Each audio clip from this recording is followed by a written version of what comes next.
আসসালামু আলাইকুম প্রিয় ভিউয়ার্স। অনেকদিন পরে ষাট গম্বুজ মসজিদে নামাজ পড়লাম। নামাজ পড়ার পরে ষাট গম্বুজগুলোর ভিতরে যারা নামাজ পড়তেছিল তাদের ভিডিও করলাম।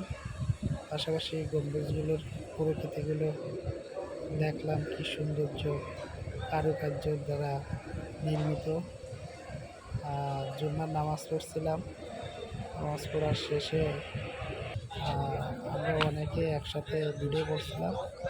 নামাজ শেষে এবার বাইরে আসলাম। বাইরে এসে মানুষ, অনেক লোকজন, সবাই ছবি তোলা নিয়ে ব্যস্ত থাকে। কেউ নামাজ পড়ে বাড়ি হচ্ছে। তারপরে আমি চেষ্টা করছি ষাট গম্বুজ মসজিদটা ফুলফিল দেখানোর জন্য। যাই হোক, শেষ পর্যায়ে এসে চলে আসছি। পরে আবার পর্ব নিয়ে